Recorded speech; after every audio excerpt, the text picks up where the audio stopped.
大百件，破威嘅古堡叫做雙尖大馬，應該係道光妃子貼身鐘錶。哇！今次講大百件圖表，大家可以參考翻之前澳門中標博物館嘅訪問。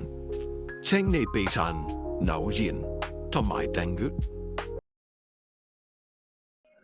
喂，大家好，今日咧我就邀請一個我朋友啊，楊先生。楊先生就係咧澳門鐘錶協會咧嘅副會長，亦都係創辦人之一。咁咧佢係一個好特別嘅收藏咧，就係珐琅嘅腕錶啊。咦，應該係陀錶喎。咁啊，今日我請佢嚟咧就分享一下。咁之前咧我有本書咧就係楊生嘅，呢本書就係記錄咗佢嘅收藏品啊咁樣。咁啊之前年零前咧好似喺就澳門鐘錶博物館做過嘅展覽添。咁呢本書好珍貴㗎，有佢簽名嘅。楊生今日咧你帶咗係幾隻都係陀錶啊？係啊，係一啲珐琅啊，同埋一啲特殊禽種嘅中國市場懷錶同埋大百件。大百件。今日咧就好榮幸啊，黃 Sir 邀請我做呢個咁嘅訪問咁啊，亦都借助昆老師呢個地方。啱啱過去嘅4月咧，師傅就帶咗我同我太太就去咗瑞士，去咗日內瓦，亦都去咗破威嘅古堡。哇！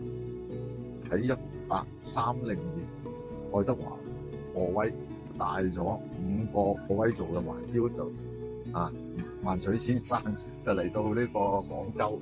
好遠喎！係咯，咁哇！嗰啲官員中國官員就問都唔使問，好開心，就用黃金付俾佢，就買咗呢個錶。咁過程就非常之順利，好簡單咁啊！愛德華破威就好興奮咁寫信去叫瑞士嘅兄弟，嗱聲你哋再做多啲，繼續啊，再運過嚟，添啲，係啦，添啲。咁唔使幾耐，亦都喺廣州咧就開咗一個店喺度。咁呢度都係一段歷史，係破威好早期，就喺即係大概道光年間就同呢個清朝嗰個鐘嘅貿易就特別為我哋帝王將相士大夫個喜好，就為佢哋即係專門去設計。符合到中國人審美嘅懷錶咁樣。咁咧4月8號咧就同徐師傅同埋常偉老師就去到破威嘅機芯廠先。咁機芯廠嘅技術總監就出嚟睇我帶佢去嘅2個錶咁樣。咁其中一個咧就好特別嘅，雖然間佢係銀行但係佢嗰個擒重咧係極之罕有嘅。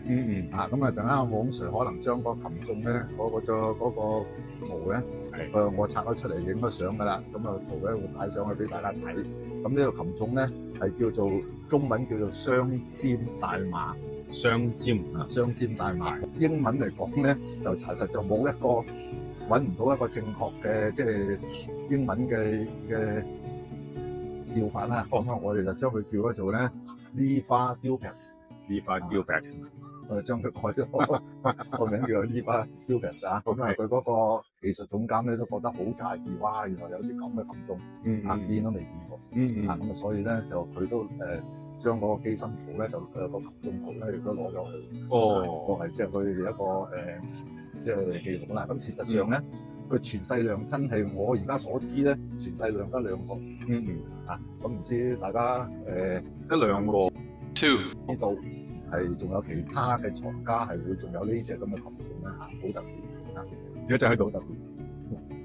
咁另外咧我就帶咗一個1830年1830年呢個都係道光，應該係道光妃子貼身鐘錶。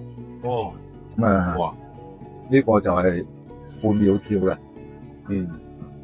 我哋睇到嗰啲大秒針咧係半秒跳。都係一個特別嘅擒重。咁最特別咧就係佢係一個鋼嘅機芯。